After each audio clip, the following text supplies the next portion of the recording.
ओम नमो भगवते वासुदेवाय। ओम ॐ नमो नमो भगवते भगवते वासुदेवाय। वासुदेवाय। ओम नमो भगवते वासुदेवाय।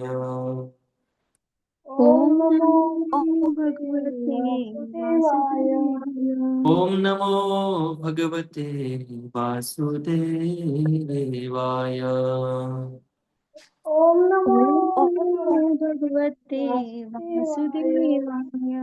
ओम अज्ञानतिमिरन्धस्य ज्ञानाञ्जनशलाकया चक्षुरुन्मिलितं येन तस्मै श्रीगुरुवे नमः। नमः ॐ विष्णुपादाय कृष्णपृष्ठाय भूतले श्रीमते भक्तिवेदान्त स्वामीनिति नामिने। नमस्ते सारस्वती देवे गौरवाणी प्रचारिणे निर्विशेष शून्यवादी पाश्चात्यदेशतारिणे वाञ्छाकल्पतरुभ्यश्च कृपा सिन्धुभ्येव च पतितानां पावनेभ्यो वैष्णवेभ्यो नमो नमः। जय श्री कृष्ण चैतन्य प्रभु नित्यानंद श्री अद्वैत गदाधर श्रीवासादि गौर भक्त वृंद। हरे कृष्णा कृष्णा कृष्णा हरे हरे, हरे राम राम राम हरे हरे। हरे कृष्णा। सभी भक्तों का स्वागत है आज के श्रीमद् भागवतम क्लास में। तो हम श्रीमद् भागवतम के पहले स्कंद 5वां अध्याय नारद जी व्यासदेव जी को उपदेश करते हैं श्रीमद् भागवतम के बारे में, उसकी हम आज चर्चा कर रहे हैं। किसी को डबल साउंड आ रहा है, इको आ रहा है, ऐसा कुछ नहीं ना? नॉर्मल आवाज है? ओके। एको। आप ओके, ठीक है, सबको आवाज ठीक से आ रही है ना, सुनाई दे रही है? चलिए, कोई बात नहीं। हरे कृष्णा। तो हम श्रीमद् भागवतम के पहले स्कंद के 5वें अध्याय के 5वें श्लोक से चर्चा आज प्रारंभ करेंगे। कल हमने देखा कि नारद मुनि जैसे व्यासदेव जी के सामने प्रकट हुए और प्रकट होकर उन्होंने कुछ उनके सामने शंका उपस्थित की कि आप निराश क्यों हो। एक सेकंड।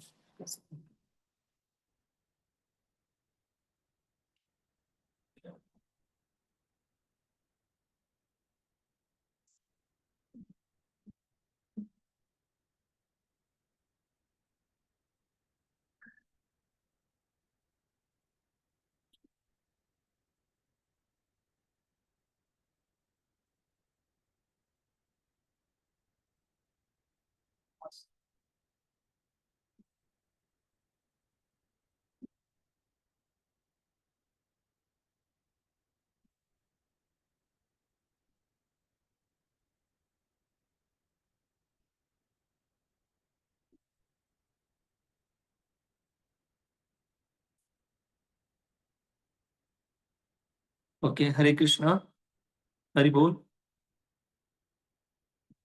हरि बोल। हरे ओके, कृष्ण। प्रभु जी। ठीक ठीक। अभी आवाज आ रही है ठीक से? ठीक है, जी प्रभु जी। Thank you. हाँ, तो नारद मुनि जब व्यासदेव जी के सामने आए और उन्होंने कुछ अपनी अ, शंका उपस्थित की और कहा कि आपका जो असंतोष का कारण है उसको ध्यान में रखते हुए बोलने लगे कि क्या सोचिए व्यासदेव जी कि जिन्होंने मन और शरीर को ही संतुष्ट करने का उद्देश्य अगर जीवन में रखा है और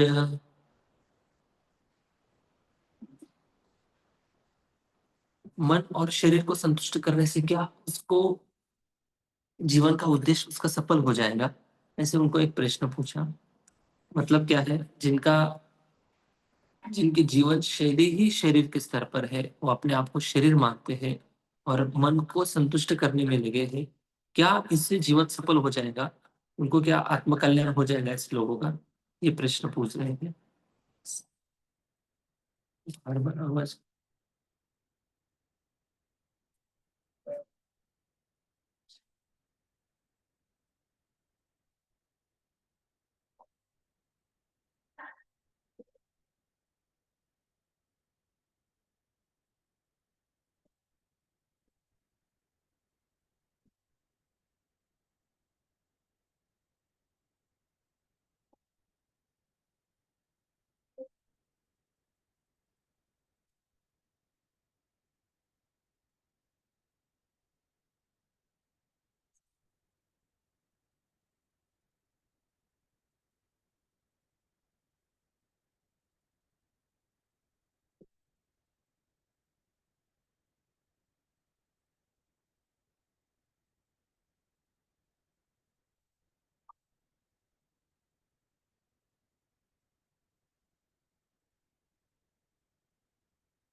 करुणा माता जी, आप स्क्रीन शेयर कर दें। गड़बड़ क्या हो रही मेरे इसमें से ना? यस प्रभु जी। लाओ मुझे कुछ। मैंने आईपैड से कनेक्ट किया ना, ज्वाइन किया ना, तो क्या हो रहा है? आईपैड का साउंड नहीं बंद हो रहा है। सेटिंग में भी नहीं हुआ। मैंने स्क्रीन शेयर ऑफ करते, आप कर देना स्क्रीन शेयर।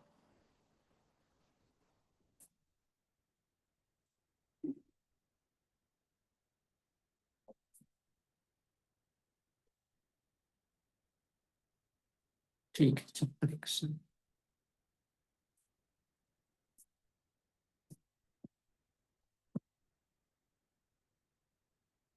हम्म,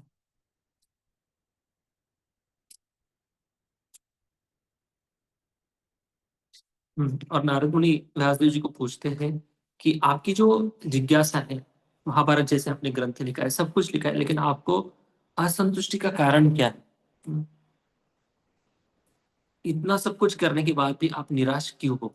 ये बात नारद मुनि व्यासदेव जी को बताते हैं, पूछते हैं। फिर अभी व्यासदेव बोलना प्रारंभ करें 5वें श्लोक से। ठीक है, देखिए 5 नंबर श्लोक।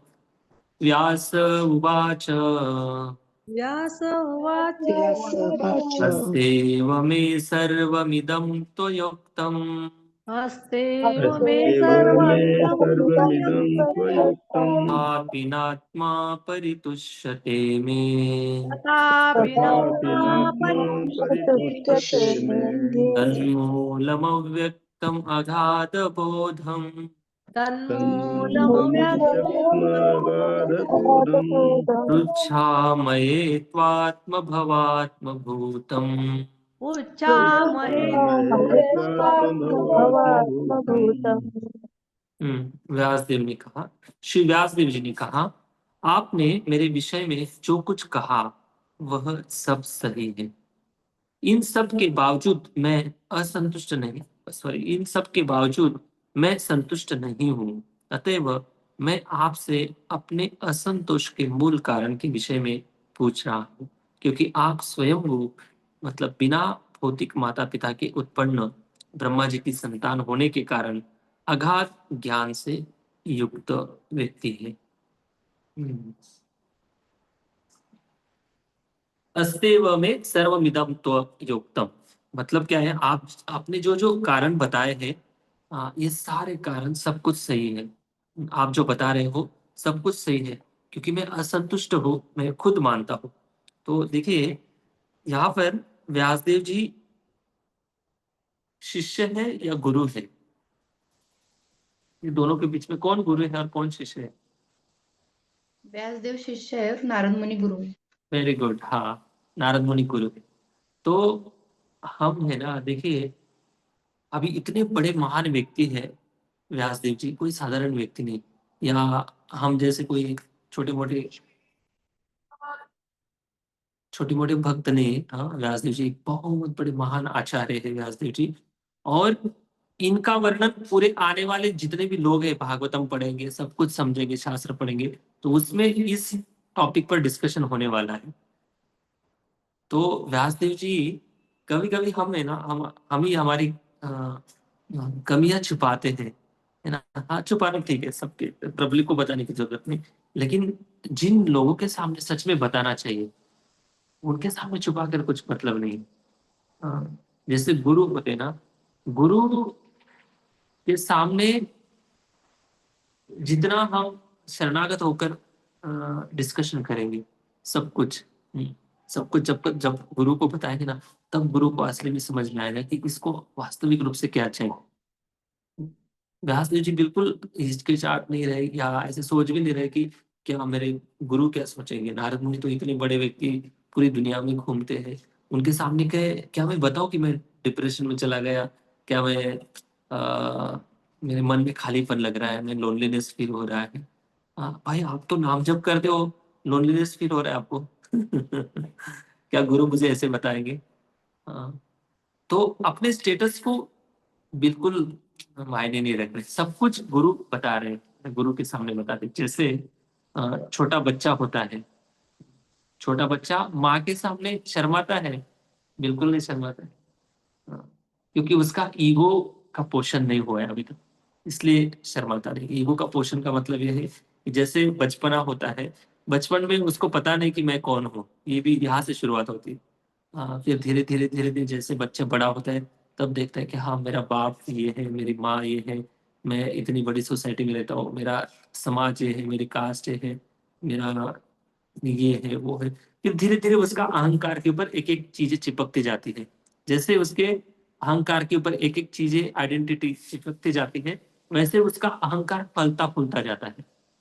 एक जात का अहंकार, एक रंग रूप का अहंकार, उसके कुल का अहंकार, उसके माता पिता, धन का, दौलत का, ये सब अहंकार चिपकते जाता है। वैसे उसका अम, जो स्टेटस है वो बढ़ते जाता है।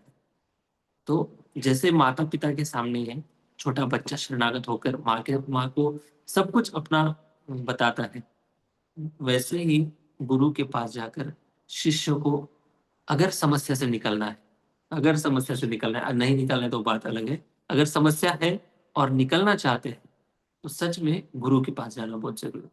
और गुरु के पास जाकर हमें भली भांति सब कुछ डिस्कशन करना चाहिए अच्छे से। अगर गुरु के ऊपर हमारा दृढ़ विश्वास है, गुरु को अगर हम शरणागत हैं, तो गुरु से डरने की कोई बात नहीं। गुरु एक हमारे माता पिता के समान होते हैं, और गुरु वही व्यक्ति बनता है जो भगवत प्रदत्त व्यक्ति है। भगवान की इच्छा से, भगवान की प्रेरणा से ही वो व्यक्ति गुरु बनता है। ऐसे कभी नहीं सोचना है। और गुरु को भी दोनों तरफ से श्योरिटी चाहिए कि भाई शिष्य जो भी बताएंगे उनकी सारी बातें कॉन्फिडेंशियल रखनी है, गोपनीय रखना है, पब्लिक में कभी किसी की बात नहीं बतानी है। तो ये बातें हैं।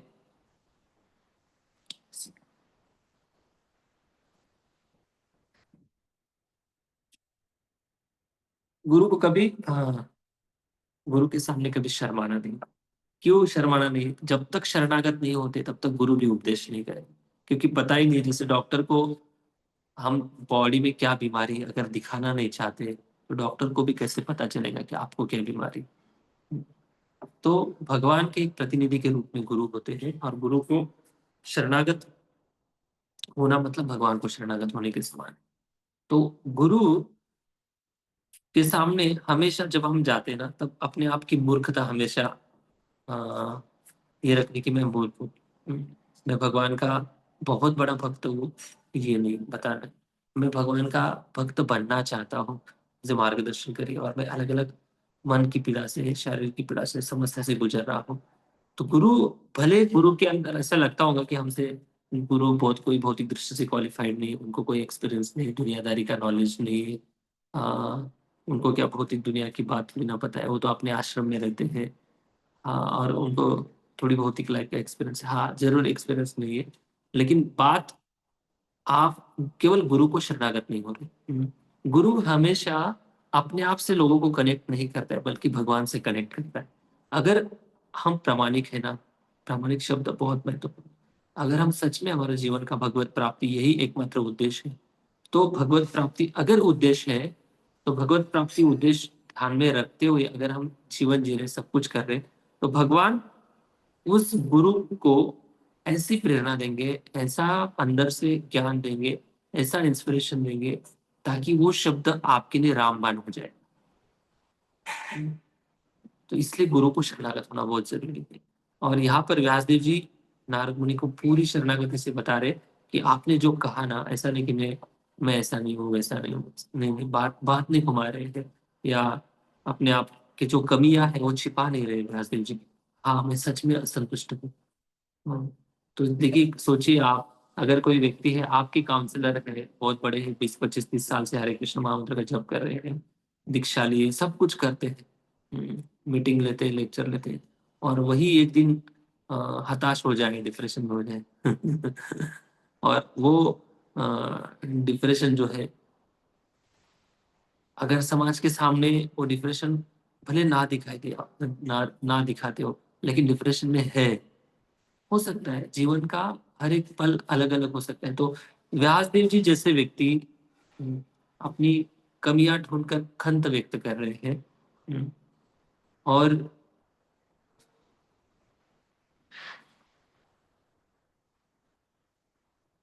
इसे कहिए,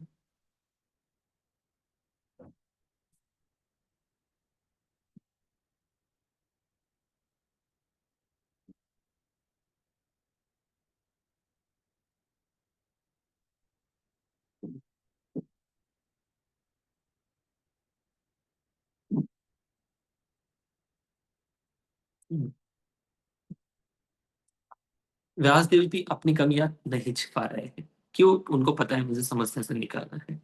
तो ये बात बहुत महत्वपूर्ण है यहाँ पर। अस्तेवते सर्वमिदं तयुक्तम त्वयुक्तम, आपने जो अभी तक कहा है वो सब कुछ सही है, तथापि नात्मा परितुष्यते में, फिर भी मेरी आत्मा संतुष्ट नहीं है। क्यों? क्योंकि तन्मूल अव्यक्त अगाध बोधम, आप जो हो नारद मुनि, आप अव्यक्त मतलब अदृश्य जो दिखता है, मतलब जनरली जो लोग नहीं देख पाते उनको भी आप देख लेते हो। अगाध बोधम मतलब बहुत नॉलेज है, बहुत ज्यादा ज्ञान है। व्यासदेव जी को, क्या व्यासदेव जी को कम ज्ञान था? उनको भी ज्ञान बहुत था। फिर उनको अगाध बोधम क्यों कहा गया है? व्यासदेव जी लिखते हैं कि मुझे तो केवल शास्त्र का ज्ञान है, मैंने वेदों का विभाजन किया है, लेकिन आपको सब कुछ नॉलेज है, सब कुछ ज्ञान है आपको, सारे की ज्ञान नहीं। शायद मेरा चार्जिंग बहुत कम है, मैं कुछ करता हूँ व्यवस्था।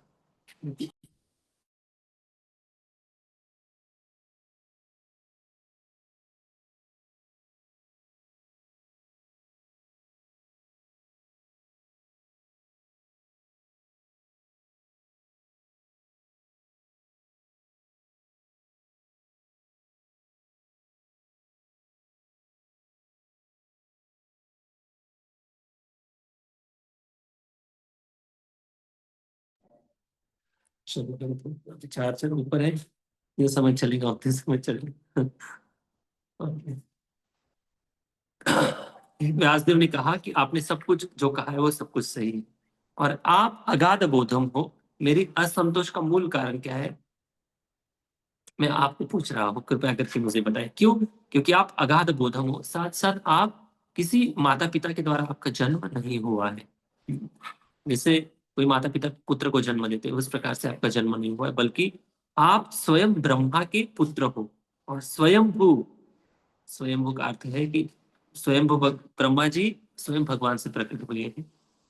ये कोई साधारण जन्म नहीं हुआ है। इसलिए आप, भले मुझे वेदों का ज्ञान है, शास्त्र का ज्ञान है, लेकिन आपको सब कुछ ज्ञान, इसलिए आप अगाध बोध हो। आपकी जो बुद्धि है, अगाध बोध का मतलब यह है कि जो मन में सोच रहा है सामने वाला व्यक्ति, उनके मन में वो जाकर देख लेते कि इनका विचार क्या है। इनको कहते हैं अगाध बोध। ये आपकी आध्यात्मिक शक्ति है। इसलिए गुरु जो होते हैं, भले उनके अंदर हमें बाहरी रूप से आध्यात्मिक शक्ति नहीं दिखाई देती हो, लेकिन भगवान की कृपा से वो उनके अंदर आध्यात्मिक शक्ति मौजूद होती है। भले हमें टाइम टाइम पर थोड़ी ना बताएंगे कि मैं बहुत सिद्ध व्यक्ति हूँ, मेरे अंदर बहुत क्षमता है, ये है वो। अरे भाई, ये जादूगिरी गुरु कभी दिखाते नहीं। लेकिन जहां पर जरूरी है, वहां पर वो अपने आप प्रकट हो जाती है उनके अंदर से, वो भावना, वो शब्द, वो भक्ति का प्रभाव। इसलिए नारद मुनि जो है कोई साधारण व्यक्ति नहीं है, बहुत भगवान के शुद्ध भक्त है। इसलिए नारद मुनि को सब कुछ पता था, और नारद मुनि बता रहे कि आपका असंतोष का जो मूल कारण है क्या है, वो आगे जाकर बताएंगे। तो जी तात्पर्य पढ़िए। यस प्रभु जी। तात्पर्य, भौतिक जगत में प्रत्येक व्यक्ति शरीर या मन की पहचान आत्मा के साथ करता है। इस तरह इस भौतिक जगत का सारा ज्ञान या तो शरीर से या मन से संबंधित होता है, और यही यही समस्त विषादों का मूल कारण है। इसका सदा ही पता नहीं चल पाता, भले ही कोई भौतिकतावादी ज्ञान का कितना ही बड़ा पंडित क्यों न हो। अतः ऐसे विषादों के मूल कारण के निराकरण के लिए नारद जैसे पुरुष के पास पहुंचना अच्छा रहता है। नारद के पास क्यों जाया जाए, इसकी व्याख्या आगे की गई है। तो व्यासदेव जी को पता है कि मैंने क्या लिखना छोड़ दिया है, फिर भी वो गुरु से सीखना चाहते हैं, गुरु के पास जाकर समझना चाहते हैं। और जीवन में देखो, हर एक व्यक्ति को गुरु करना बहुत जरूरी है। गुरु की शरणागति जब तक नहीं लेंगे ना, तब तक भगवान भी प्राप्त नहीं होते हैं। बिना गुरु के भगवान नहीं मिलते, ये बात सही है। लेकिन अगर हम प्रामाणिक हैं तो भगवान ही स्वयं हमारे जीवन में गुरु को भेज देते हैं, ये बात है। तो उनका असंतोष का कारण क्या है, यहाँ पर आगे जाकर फिर बताएंगे। अभी 6वें श्लोक में नारद, व्यासदेव जी नारद मुनि का गुणगान कर रहे हैं। क्यों गुणगान कर रहे हैं? क्योंकि देखो, आपके अंदर जो क्षमता है, मतलब क्या है, अगर मेरी क्षमता, मेरी जो असंतुष्टि है आपको पता है, और आप ऐसे नहीं बोल सकते कि मैं कुछ नहीं कर सकता इसके ऊपर। क्यों? क्योंकि आप व्यासदेव हो, साक्षात व्यासदेव हो। आपने तो स्वयं इतने सारे शास्त्र लिखे हैं, तो आप ही आपकी प्रॉब्लम सॉल्व करो। आप ऐसे मत बोल, आप ऐसे कभी नहीं बोल सकते। क्यों नहीं ऐसे बोल सकते? क्योंकि आपके अंदर वो क्षमता है, मुझे इस असंतुष्टि से निकालने की आपके अंदर क्षमता है। 6 नंबर श्लोक। सवै भवान वेद समस्त गुह्य, तवै भवान् वेद समस्त गुह्य, मुपासितो यत् पुरुषा पुराणः, उपासितो यत् पुरुषः पुराणः, परावरेशो मनसैव विश्वम्, परावरेशो मनसैव विश्वम्, सृजत्यवत्यत्यति गुणैरसङ्गः। सृजत्यवत्यति गुणैरसङ्गः। इस श्लोक में एक तो भगवान का भी गुणगान हो रहा है, साथ साथ ऐसे महान भगवान की आप भक्ति करते हो, इसलिए आप महान हो। महान केवल गुरु, केवल जादू दिखाने से गुरु नहीं होते हैं। तो गुरु मतलब भगवान, महान भगवान की भक्ति करने से वो महान बनते हैं। सभी भगवान वेद समस्त गुह्यम। हे प्रभु, जो कुछ भी गोपनीय है वह आपको ज्ञात है। सभी भगवान वेद समस्त गुह्यम। भगवान मतलब आपको अच्छे से पता है। वेद मतलब जानना। समस्त गुह्यम, समस्त गुह्यम मतलब जो गोपनीय बातें हैं, जो गुप्त बातें हैं। सबसे गुप्त बात क्या है? हाँ, किसी के मन में क्या चल रहा है वो जानना, है कि नहीं? किसी के मन में क्या चल रहा है वो जानना है सबसे बड़ी गुप्त बात है। और ये किसी को नहीं समझ में आती। आपके पास व्यक्ति बैठा है, लेकिन उसके मन में क्या चल रहा है वो किसी को नहीं पता है। वो जहर खिला देगा, चाकू मार देगा, हमें फंसा देगा, जो भी कर सकता है, लेकिन उसके मन में क्या चल रहा है कोई नहीं जान सकता। लेकिन आप ये सब जानते हो, क्योंकि आप क्यों जान सकते हो? आप उपासिति यत् पुरुषः पुराणा। आप उपासित हो मतलब भगवान की उपासना करते हो। किसकी? यत् पुरुषः पुराणा, जो पुराण पुरुष है, सबसे ज्यादा पुराने पुरुष है। कौन है सबसे ज्यादा पुराने पुरुष? ब्रह्मसीता का एक श्लोक बताइए कोई। ईश्वर परमा कृष्ण सचित। नहीं, ये पहला श्लोक हो गया जिसमें भगवान पुराने, हाँ पुराणम अद्वैतम, हाँ,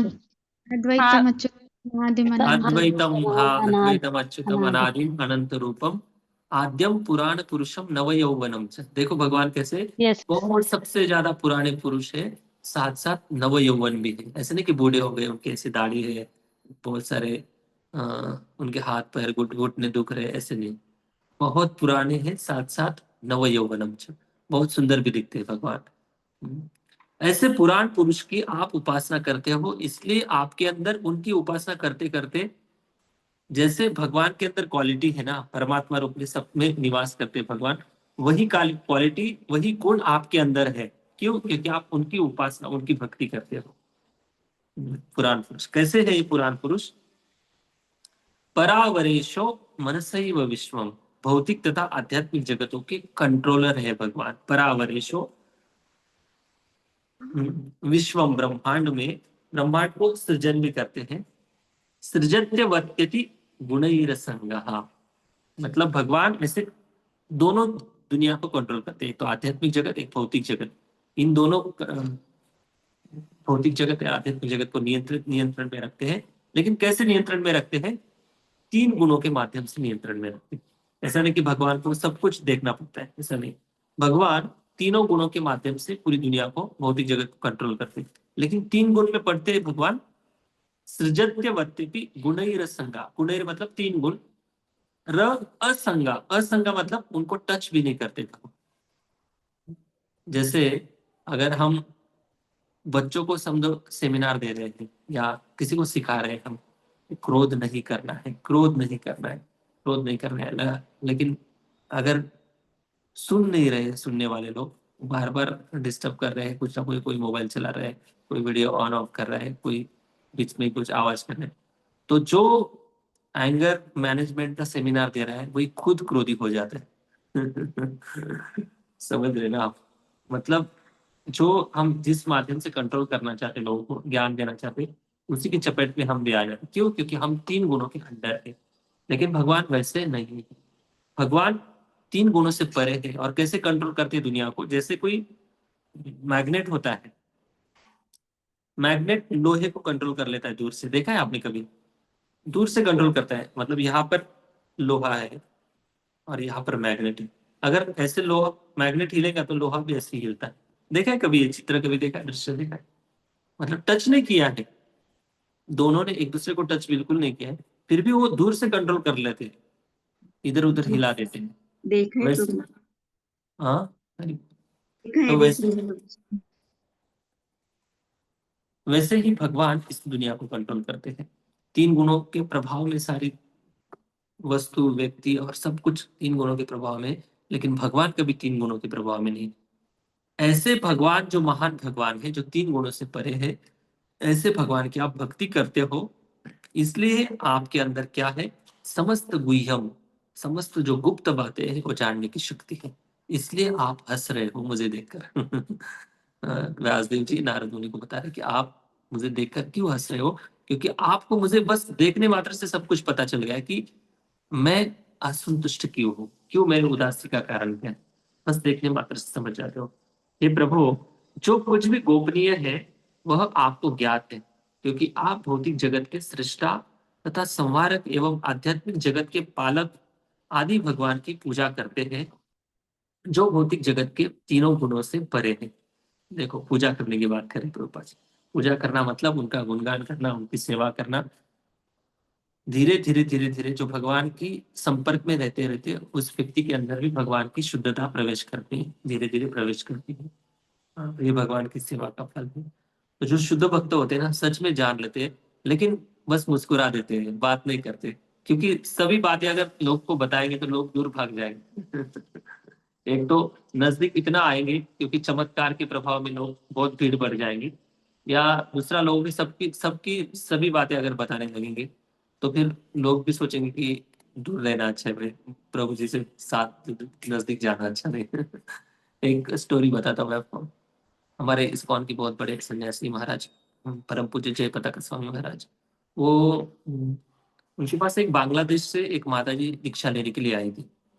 तो बांग्लादेश से आई थी और पहले वो नॉनवेज वगैरह खाती थी, लेकिन उसने सोचा कि अभी मेरी कल दीक्षा है, मायापुर में आई दीक्षा लेने के लिए। तो कोलकाता एयरपोर्ट पर उतरी, फिर वहां से उनसे सोचा कि कल मुझे मायापुर में जाना है, तो कल मेरी दीक्षा है। तो उसकी मछली खाने की बहुत बड़ी आदत थी, बहुत एडिक्ट थी वो मछली खाने की। तो उसने सोचा कि कल मेरी दीक्षा है और दीक्षा के बाद मुझे पूरा नॉनवेज छोड़ना ही पड़ेगा, तो मैं क्या करती हूँ, आज बहुत मछली खा लेती हूँ तो उसने होटल में गई और बहुत मछली खा ली। और मछली खाने के बाद जब दूसरे दिन आई मायापुर में, और मायापुर में आने के बाद दीक्षा में बहुत सारे लोग आते हैं ना, महाराष्ट्र ऐसे बहुत सारे लोगों को दीक्षा दे देते। इतना बड़ा बंच था उनके पास पेपर का सबका, और उस बंच में से महाराज जब दीक्षा देने आए, सब लोग पंडाल में बैठे थे, तब महाराज जी ने कहा, हाँ, महाराज जी ने वो बंच निकाला पेपर का, उसमें से वो माता जी का पूरा पेपर निकाल दिया और कहा कि इस व्यक्ति को दीक्षा मुझे इस माता जी को मुझे दीक्षा नहीं देनी है। उसका पेपर निकाल के बाहर रख दी और उसकी दीक्षा ही नहीं हुई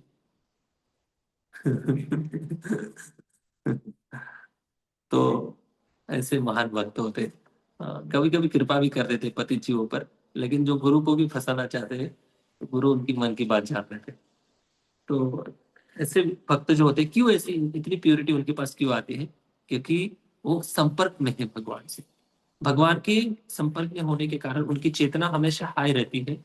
और हाई चेतना वाला व्यक्ति, समझो जिसकी वहां पर ऊपर व्यक्ति खड़ा है, तो नीचे वाले व्यक्ति लोगों को देख सकता है ना वो व्यक्ति।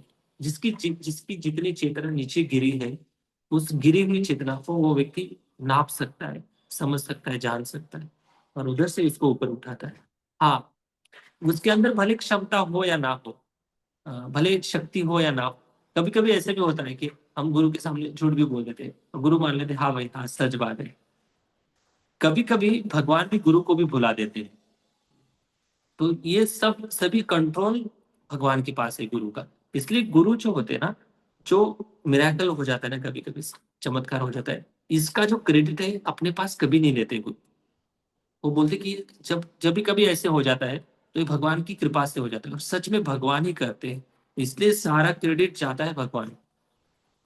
और गुरु के अंदर या शुद्ध भक्तों के अंदर ऐसी क्षमता क्यों आ जाती है? क्योंकि वो नित्य संपर्क में रहते हैं, वो शुद्धता का पालन करते हैं, उनका डेली साधना भगवान के कांटेक्ट में रहते हैं। तो यही व्यासदेव जी बता रहे हैं कि आपके अंदर वो क्षमता है कि मुझे इस दुख से आप निकाल सकते हो, इस असंतुष्टि के कारण से आप निकाल सकते हो। क्यों? दो तीन बातें बता दी। पहली बात तो ये है कि आप मुझसे श्रेष्ठ हो। ऐसा मत सोचो कि मैं व्यासदेव हूँ और मुझे आप उपदेश नहीं कर सकते, ऐसा नहीं। मुझसे श्रेष्ठ हो आप। कैसे? मेरा जन्म हुआ है पराशर मुनि से, पहला रीजन। एक ऋषि से मेरा जन्म हुआ है। दूसरा रीजन है कि आपका जन्म तो साक्षात ब्रह्मा जी से हुआ है, जो स्वयं वो भगवान से प्रकट हुए, भगवान के नाभि से प्रकट हुए ब्रह्मा जी से आपका जन्म हुआ है, वो भी मन से, और वो भी पवित्र मन से। जब ब्रह्मा जी ने ध्यान लगाया था और सोचा था कि भक्ति का एक कोई प्रचार करने वाला व्यक्ति जन्म ले, तो भगवान की प्रेरणा से आपका जन्म हुआ है। इसलिए आप अयोनिज हो, मतलब किसी स्त्री की गर्भ से आप प्रकट नहीं हुए, किसी स्त्री पुरुष के संपर्क से आपका जन्म नहीं हुआ है, आपका जन्म भी पवित्र है, इसलिए आप महान। दूसरा रीजन बताते हैं कि मैंने वेदों का संकलन किया है, जो भगवान ने ही ऑलरेडी शाश्वत वेद जो है पहले से ही वेद थे, बस उसको मैंने एक ग्रंथ के रूप में लिखित स्वरूप में रख दिया, बस सिस्टमैटिक रूप से उसका लिखान कर दिया है। ये भी योग्यता व्यासदेव जी की थी, लेकिन व्यासदेव जी से भी महान नारद मुनि इसलिए है क्योंकि आप अगाध बोध हो। यहाँ पर जो शब्द प्रयोग किया गया पिछले वाले श्लोक में, अगाध बोध का अर्थ है कि आप सब कुछ जानते हैं। बोध मतलब जानना, बुद्धि। अगाध मतलब सब कुछ, जो वेदों के अंदर है वो भी जानते हैं, जो वेदों के बाहर है वो भी जानते हैं। आध्यात्मिक जगत में क्या चल रहा है ये भी जान रहे हो, भौतिक जगत में क्या चल रहा है ये भी जान रहे हो, सब कुछ जानने वाले आप, इसलिए आप महान हो मुझसे, और आप मुझे इसलिए मार्गदर्शन कर सकते हो, इसलिए आप मुझे मार्गदर्शन कर सकते हो। तो ये कुछ बातें व्यासदेव जी नारद मुनि को बताते हैं और कहते हैं कि आप मुझे मार्गदर्शन के लिए योग्य हो, कृपा करके मुझे मार्गदर्शन करें। जी, कोई तात्पर्य पढ़िए। यस, तात्पर्य। जो व्यक्ति भगवान की सेवा में 100% लगा रहता है, वह समस्त ज्ञान का प्रतीक होता है। ऐसा व्यक्ति जो भक्तिमय सेवा में तो पूर्ण रहता ही है, वह भगवान के गुणों से भी पूर्ण हो जाता है। इस तरह अष्ट सिद्धियां उनके समक्ष नगण्य पड़ जाती हैं। नारद जैसे भक्त अपनी आध्यात्मिक सिद्धि से विलक्षण कार्य कर सकते हैं, जिसे प्राप्त करने के लिए प्रत्येक व्यक्ति प्रयास कर रहा है। श्री नारद 100% पूर्ण जीव हैं, यद्यपि वे भगवान के समान नहीं हैं। देखो, अष्ट सिद्धियां जो है ना, अष्ट सिद्धि मतलब जो चमत्कार दिखाने वाली शक्ति है, अक्सर जो योगी बाबा लोग चाहते हैं, तो ये सारे लोग भक्ति मार्ग के साधक छोड़कर बाकी सारे लोग चमत्कार की सिद्धि शक्ति कैसे हमारे अंदर प्राप्त हो उसके पीछे भाग रहे हैं, और अष्ट सिद्धियां भक्तों के पीछे भागते अष्ट सिद्धियां भक्तों के पीछे भाग रहे, लेकिन भक्त भगवान के पीछे भाग रहे, और भगवान भौतिक जगत के बद्ध जीवात्माओं को भक्ति में लाने के लिए भाग रहे हैं। तो इसलिए अष्ट सिद्धियां भक्त नहीं चाहते। क्यों? अष्ट सिद्धियां अगर मिल जाती है तो भगवान नहीं मिल जाए, भगवान नहीं मिलेंगे, भगवान मिलना मुश्किल है, क्योंकि उसी में वो सुख का अनुभव करें। नहीं चाहिए अष्ट सिद्धियां, चमत्कार दिखाने की शक्ति नहीं चाहिए। चमत्कार इतना महंगा पड़ता है, बहुत महंगा पड़ता है। चमत्कार से इस संसार में बस मान सम्मान प्रतिष्ठा मिलेगी और कुछ नहीं मिलेगा। शायद थोड़ा बहुत धन मिल जाएगा चमत्कार दिखाने से, लेकिन और भगवान मिलना मुश्किल हो जाएगा, नहीं मिलेंगे भगवान। भगवान मिलना है, भगवान को अगर प्राप्त करना है तो इन सब उपाधियों से मुक्त होना पड़ेगा। ना चमत्कारी बनना है, ना जादूगारी दिखानी है, बस नम्रता से भगवान के नाम को जप करना है। हरे कृष्णा कृष्णा कृष्णा हरे हरे, हरे राम राम राम। ओके, तीसरा श्लोक।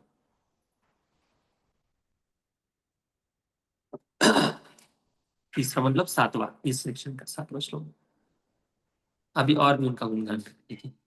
त्वं पर्यटन्नर्क इव त्रिलोकी, त्वं पर्यटन्नर्क इव त्रिलोके, मन्तश्चरो वायुरिवात्मसाक्षी, मन्तश्चरो वायुरिवात्मसाक्षी, परावरे ब्रह्मणि धर्मतो व्रते, परावरे ब्रह्मणि धर्मतो व्रते, नातस्य मे न्यूनमलं विचक्ष्व, नातस्य मे न्यूनमलं विचक्ष्व। हाँ, आप सूर्य के समान तीनों लोगों को विचरण कर सकते हैं और वायु के समान प्रत्येक व्यक्ति के अंदर प्रवेश कर सकते हैं, इसलिए आप सर्वव्यापी परमात्मा के तुल्य है। अतः आपसे प्रार्थना है कि नियमों तथा व्रतों का पालन करते हुए दिव्यता में लीन रहने वाले भी मुझ में जो कमी हो उसे खोज निकालो। हे प्रभु, मुझे खोज कर निकालो, सच में मुझे मेरे अंदर क्या कमी है वो खोज कर निकालो। देखिए, कोई हमारी कमियां बताते हैं तो कितना हर्ट होता है ना हमें। आप ऐसे हो, वैसे हो, ऐसे मत करो, क्यों बताया मुझे? हाँ, वो भी सबके सामने क्यों बताया? हम तुरंत गुस्सा हो जाते हैं। लेकिन यहाँ पर बता रहे कि व्यासदेव जी मेरी कमियां खोजो, ढूंढो, बताइए मुझे मैं क्या करूं। हाँ, क्योंकि उनको आगे बढ़ना है, कुछ तो करना है कि नहीं। अहंकार शून्य लोग जो होते हैं ना, वही ऐसे बोलते हैं। जिनके अंदर अहंकार बहुत ज्यादा है ना, वो लोग ऐसे कभी बोलेंगे ही नहीं। वो हमेशा अपने अनर्थों को छिपा कर रखना चाहेंगे, जिस अनर्थों के कारण वो अपना ईगो ईगो को प्रोटेक्ट करना चाहते हैं। बता रहे तुम पर्यटन नर्क इव त्रिलोकी। अर्क मीन्स सूर्य, पर्यटन मतलब घूमना, इधर उधर घूमना। वैसे ही जैसे सूर्य पूरे त्रिलोक में प्रकाश देता है, घूमता है, पहाड़, समुन्दर, धरती, जंगल, इन सब में सूर्य दिखाई देता है, घूमता है। उसी प्रकार से त्रिलोकी, तीन लोकों में सूर्य घूमता है, पूरे ब्रह्मांड को प्रकाशित करता है सूर्य। वैसे ही आप भी हो, मतलब आप कैसे हो? आप भी समस्त लोकों में आप प्रवेश कर सकते हो। नारद मुनि को है ना परमिशन, किसी भी लोक में जा सकते हैं। वैकुंठ से लेकर, पृथ्वी से लेकर नरक लोक तक, स्वर्ग लोक तक, किसी भी लोक में नारद मुनि जा सकते हैं, जैसे सूर्य घूमते हैं, है ना। और ये भगवान के द्वारा उनको आशीर्वाद मिला है कि किसी भी लोक में नारद मुनि जा सकते हैं। वैसे आप महान ऋषि हो। मंतश्चरो वायु रिवात्म साक्षी। हाँ, इसका मीनिंग है जैसे वायु सर्वव्यापी भ्रमण होता है ना, कि इस ब्रह्मांड में ऐसा है, कभी कहीं ऐसी एक जगह है जहां पर हवा नहीं, सब जगह हवा है। वायु सब जगह है, वैसे आप सब जगह पे प्रवेश कर सकते हो, सब जगह जा सकते हो। परावरे ब्रह्मणि धर्मतो गते। कार्य कारण के मामले में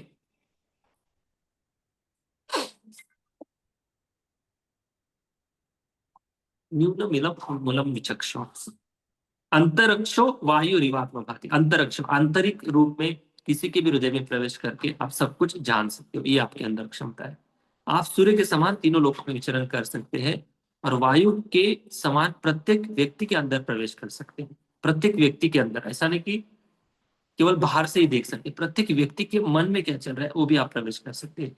इसलिए आप सर्वव्यापी परमात्मा के तुल्य है। परमात्मा नहीं है, परमात्मा की तुल्य है, मतलब परमात्मा के समान आपके अंदर क्वालिटी आ जाती है। जैसे कोई गवर्नमेंट का बहुत बड़ा ऑफिसर है, कोई आईएएस ऑफिसर है समझो, और आईएएस ऑफिसर को गवर्नमेंट का एक प्रतिनिधि के रूप में माना जाता है। हम पूरी गवर्नमेंट की शक्ति उसके अंदर है। समझो एक आईएएस ऑफिसर है और उसने कुछ ऐसे नियम पास किए, पूरे महाराष्ट्र में या एक जिले में इस प्रकार की व्यवस्था होनी चाहिए, तो लोग मानते कि नहीं मानते? लोग मानते हैं। क्यों? क्योंकि वो गवर्नमेंट का आदमी है। दूसरी बात ये है, दूसरे एक उदाहरण समझेंगे। समझो एक कोई पुलिस ऑफिसर है या पुलिस मैन है और वो हाईवे पर खड़ा हो गया और बहुत बड़ी ट्रक आ रही है ना, ट्रक को रोक देता है। ट्रक को रोक देता है। ट्रक रुकती है कि नहीं रुकती? रुकती है ट्रक। क्या वो आदमी के अंदर शक्ति है ट्रक रोकने की? हाँ, नहीं, शक्ति नहीं, लेकिन बस वो गवर्नमेंट के नियम का एक प्रतिनिधित्व कर रहा है। अगर पुलिस का ड्रेस निकाल कर वो ट्रक रोकने जाता है, सिविल ड्रेस में, सादा वाला ड्रेस, पैंट शर्ट पहनकर, क्या वो ट्रक वाला रोकेगा? उसको कोई भाव नहीं देगा।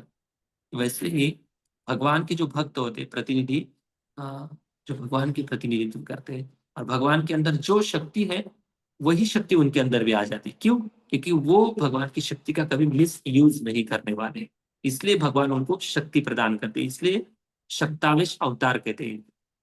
समझ गए?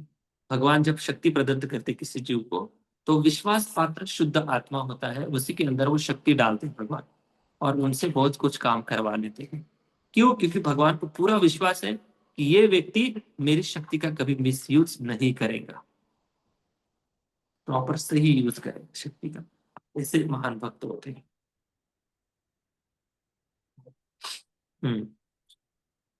आपसे प्रार्थना है कि नियमों तथा व्रतों का पालन करते हुए दिव्यता में लीन रहने पर भी मुझ में जो कमी हो उसे खोज के निकाल, कृपया करके खोज के निकालो। ऐसी प्रार्थना सनातन गोस्वामी श्री चैतन्य महाप्रभु के पास जब गए थे, कहा था। सनातन गोस्वामी बहुत बड़े प्रधानमंत्री थे बंगाल प्रांत की, 500 साल पहले की बात है। और सनातन गोस्वामी महाप्रभु के पास जाकर कहते हैं, हे प्रभु, के आमी, मैं कौन हूँ? के आमी जापत तापत्र, मेरा जीवन का उद्देश्य क्या है, मैं कहाँ से आया हूँ, क्या है मेरा अस्तित्व, मेरे बारे में बताइए, मेरा आत्मकल्याण करिए।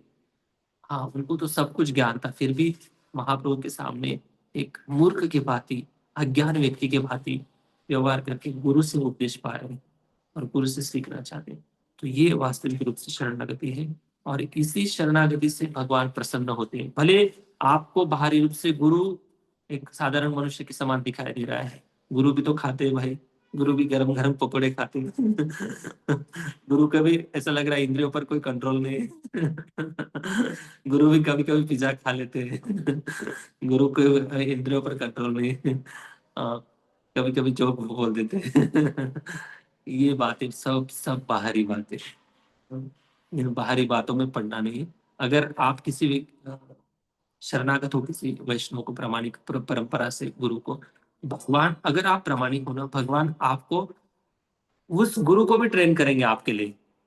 अगर आप प्रामाणिक हो तो उस गुरु को भी भगवान अंदर से इंस्पिरेशन देंगे, तो उसको, शिष्य को अच्छे मार्गदर्शन के लिए। क्यों?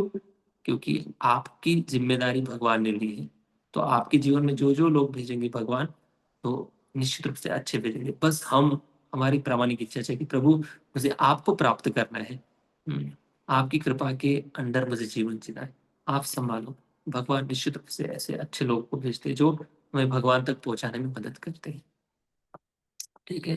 तात्पर्य, दिव्य अनुभूति, पुण्य कर्म, वेद, पूजा, दान, दया, अहिंसा तथा कड़े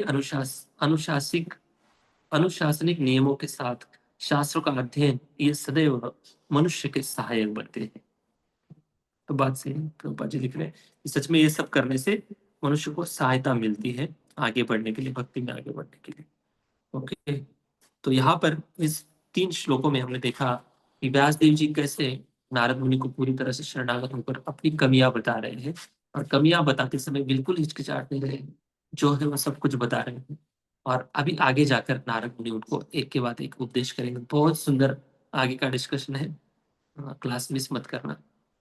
बहुत अच्छा चर्चा है, नारद मुनि बहुत सुंदर उपदेश करते हैं, और व्यासदेव जी भी केवल सुनते नहीं बल्कि प्रश्न उत्तरों की श्रृंखला आगे बढ़ती है। और फिर पूरे भागवतम का जो मूल बेस है, अभी आगे की चर्चा में होगा, किस आधार पर भागवतम लिखना पड़ा, किस आधारशिला पर भागवतम लिखा गया, उसका जो बेस, जो मेन सिद्धांत है, इसकी जो चर्चा है नारद मुनि व्यासदेव जी को बताएंगे आगे जाकर।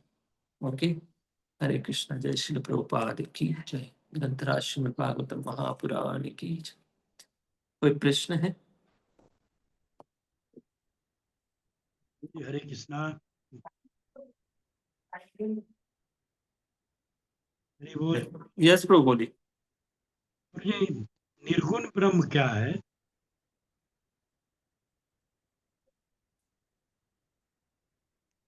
निर्गुण ब्रह्म क्या है?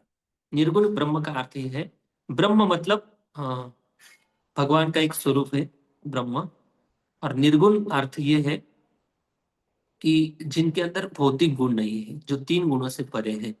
निर्गुण का अर्थ ये नहीं कि वो निराकार है, उनके अंदर कोई गुण नहीं है, ऐसा नहीं है। निर्गुण का अर्थ ये है कि उनके अंदर तमोगुण, रजोगुण और सत्वगुण, ये 3 गुणों से वो परे है, इसको कहते हैं निर्गुण ब्रह्म। तो ब्रह्म ये भगवान का एक स्वरूप है। स्वरूप मतलब कुछ लोग निराकार ज्योति को ब्रह्म की कल्पना देते हैं, उसको ब्रह्म कहते हैं। हाँ, वो भी एक है, लेकिन भगवान को भी ब्रह्म कहते हैं। जैसे पर ब्रह्म कहते हैं, ब्रह्म कहते हैं, ब्रह्म अर्पणम कहते हैं। ब्रह्म अर्पणम मतलब भगवान को अर्पण करना, भगवान का ही नाम एक ब्रह्म है। ठीक है। एक और प्रश्न था कि हमें एक निष्ठ गुरु भक्त होना चाहिए कि और जो जैसे श्री संप्रदाय वगैरह के जो गुरु हैं उनकी भी बातों पे थोड़ा ध्यान देना चाहिए, या एक निष्ठ गुरु भक्त होना चाहिए? हाँ, तो फायदा होगा ना एक निष्ठता से। अगर गुरु से एक निष्ठता है हमारी तो अच्छी बात है। अगर एक निष्ठता नहीं है, जैसे याद रखना है भाई, अभी देखो सोशल मीडिया है, कौन किससे सुन रहा है वो बात अलग है, लेकिन बात ये है, इतना तो हम कॉमन सेंस है कि जिनको हमने शरणागति ली, जिन गुरु की, जिस परंपरा की, उसके प्रति एक निष्ठता होना बहुत जरूरी है। अगर हम एक निष्ठ नहीं अपने गुरु से, तो मतलब ही नहीं, फिर कैसे हम शिष्य बने उनके। हमारे गुरु को एक निष्ठता होनी चाहिए, गुरु की वाणी हमारे कान पर पड़नी चाहिए, सुनते रहना चाहिए, गुरु की बातें, गुरु के बुक्स पढ़ते रहना चाहिए। फिर बाकी जो हमारे लिए सब साधु संत आदरणीय है। हम किसी का ऐसे नहीं कि हम रिस्पेक्ट नहीं करते, हम रिस्पेक्ट करते सभी का, लेकिन हमारे लिए पूज्यनीय और सब कुछ हमारे लिए हमारे गुरु और भगवान है। बाकी सब साधु संत हमारे लिए आदरणीय है, हम उनका आदर करते हैं, शुद्ध भक्त है जरूर हो सकते हैं, लेकिन वो उनकी परंपरा की धारा में। ठीक है। हमारे लिए हमारे गुरु पूजनीय है, प्रातः स्मरणीय है, सब कुछ हमारे गुरु है हमारे। जय जैसे श्री प्रभुपाद। हाँ, श्री प्रभुपाद की। ओके प्रभु जी, हरे आवाज सुनिए। यस विष्णु। हरे कृष्णा प्रभु जी, दंडवत प्रणाम। प्रभु जी, मेरे 2 प्रश्न हैं। एक हरे प्रश्न कृष्ण। तो ये है कि हाँ। हमने गुरु चुन लिया अपना और उनका आदेश का पालन भी कर रहे हैं। फिर धीरे धीरे ऐसे हो जाता है कि हम गुरु को ग्रांटेड ले लेते हैं और फिर हम जैसे चाहते हैं वैसे हम गुरु को चलाना चाहते हैं। अब गुरु जो है वो तो दयालु होते हैं, वो बोलते हैं कि चलो शिष्य हमारा बच्चा है, ये भटक ना जाए, इसीलिए उसकी बात मान लेते हैं। तो ऐसे में गुरु को क्या करना चाहिए और ऐसे में शिष्य की क्या जिम्मेदारी है, कैसे समझना चाहिए उसको, ये आप बताएंगे थोड़ा? ये जब जहाँ पे भौतिकता है ना, वहां पर ये चीजें आ ही जाती। भौतिकता का मतलब ये है कि हम भौतिक जगत में आध्यात्मिक प्रैक्टिस कर रहे हैं, भौतिक जगत में रह रहे हैं, लेकिन प्रैक्टिस आध्यात्मिक जगत जाने की बात कर रहे हैं। तो ये प्रॉब्लम हो सकता है, नहीं ऐसा नहीं, लेकिन दोनों तरफ से बैलेंस करना है। गुरु को भी अपनी मर्यादा में रहना है, ज्यादा किसी को भी, जहाँ पर भक्ति और भगवान की बात नहीं है वहां पे ज्यादा टाइम पास करना नहीं है। लोग ग्रांटेड ले, इतना हम इतना हल्का हल्का नहीं होना है है ना।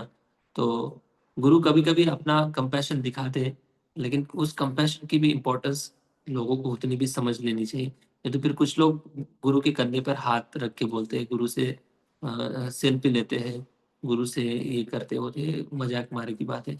ठीक है, आप ये सब कर लेंगे, लेकिन गुरु तत्व का अनादर हो जाता है। गुरु तत्व की जो कृपा है भगवान के द्वारा जो मिलने वाली है, वो नहीं मिलेगी। गुरु एक व्यक्ति है, और स्वभाव से अलग अलग लोग हो सकते हैं। कभी कोई बहुत स्ट्रिक्ट है, कोई बहुत भोले है, कोई सादे है, कोई सिंपल है, कोई अपना बहुत ज्यादा टाइम देते हैं, कोई ऐसे। हर एक व्यक्ति का नेचर अलग अलग हो सकता है।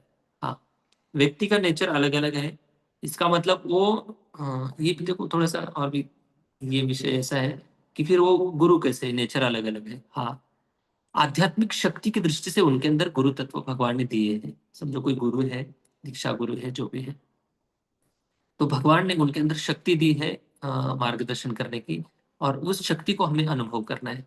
गुरु को हम शारीरिक रूप से देखना नहीं ज्यादा। नहीं तो फिर ज्यादा हम गुरु के जितना भी ज्यादा क्लोज जाएंगे ना, उतना अपराध हो जाएगा, और इस अपराध के कारण हमारी भक्ति में प्रगति होने की बजाय और अधोगति भी हो जाएगी। क्योंकि दोष दृष्टि हमारा एक स्वभाव है। इस दोष दृष्टि से बचने के लिए हमें हो सके उतना, जितनी आध्यात्मिक जरूरत है उतना उनकी संगति करो, उनसे बातचीत करो। बाकी उनका एक व्यक्तिगत जीवन है, उनको भी एक स्पेस दे दो, वो अपना जीवन जिए। गुरु को 24 घंटा कंट्रोल में रखना, कांटेक्ट में रखना अच्छा नहीं। उनको भगवान के कांटेक्ट में रहने दो, और हम भी भौतिक जगत के कांटेक्ट से डिस्कनेक्ट हो जाए, ये प्रयास करें हम भी भगवान से जुड़े। ओके। थैंक यू प्रभु। और प्रभु जी, दूसरा प्रश्न ये है कि कभी कभी हम देखते हैं जब इस्कॉन में जो कुछ लोग आते हैं तो दूसरे संप्रदाय के भी आते हैं, तो फिर वो गुरु तो वो पहले संप्रदाय को ही मानते हैं, लेकिन यहाँ पर फिर यहाँ का भी कुछ ना कुछ रूल्स रेगुलेशन वो भी फॉलो करते हैं। तो ये दो नावों में सवार होते हैं। तो इन ऐसे लोगों को लिए हम अगर हमारे साथ ऐसे कभी इंटरेक्ट हो ऐसे लोगों का, तो हमें कैसे उनको देखना चाहिए? हम्म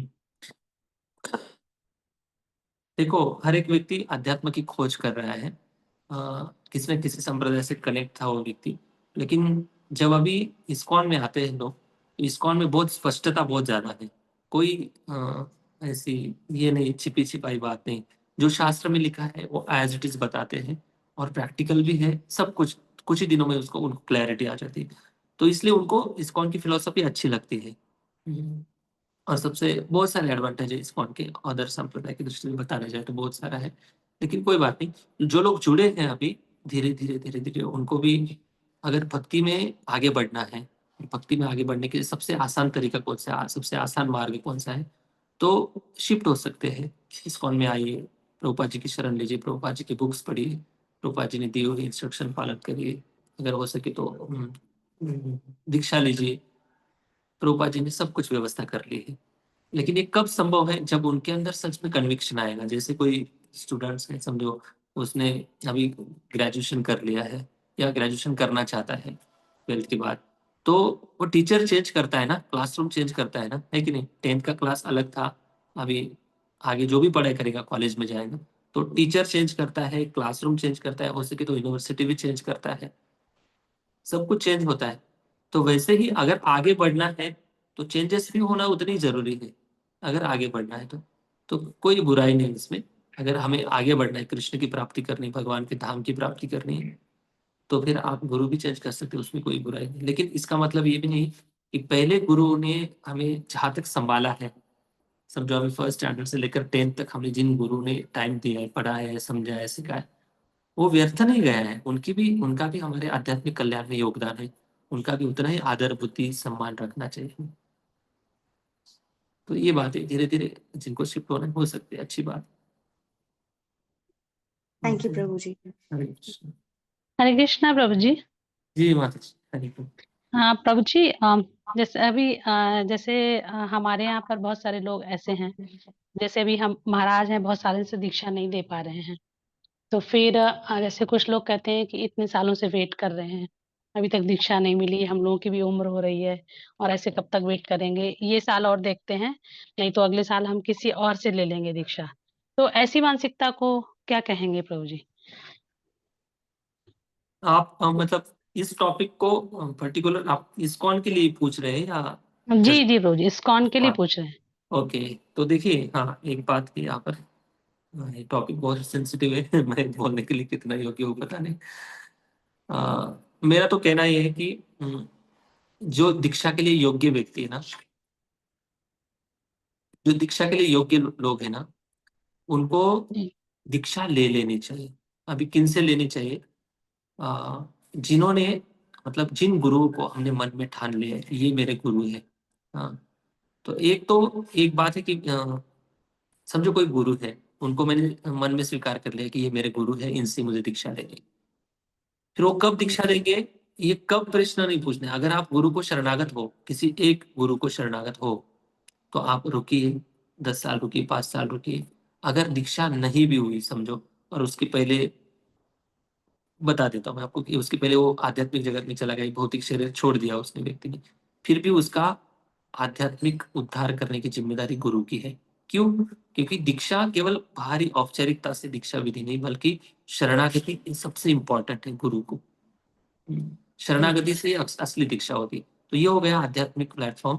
दूसरा हो गया भौतिक स्तर पर, भौतिक मतलब एक सामाजिक संस्था के स्तर पर मैं बताता हूँ। अभी संस्था के स्तर पर क्या है, प्रभुपाद जी ने ऐसे सिस्टम बनाई है कि कई दीक्षा गुरुओं को बनाया है, और मेन जो ट्रंक क्या बोलते हैं उसको, पेड़ का जो रूट होता है ना, वो शिल प्रभुपाद जी है, और उसके अलग अलग ब्रांचेस है। तो अलग अलग ब्रांच मतलब अलग अलग गुरु है। आप किसी भी गुरु की शरणागति लेंगे तो फिलोसफी एक ही है, तत्व एक ही है, सिद्धांत एक ही है, सब कुछ एक है। ऐसा नहीं कि परम पूज्य लोकनाथ स्वामी महाराज अलग बताते हैं और परम पूज्य राधानाथ स्वामी महाराज अलग बताते हैं, ऐसा कुछ भी नहीं, सब कुछ एक है।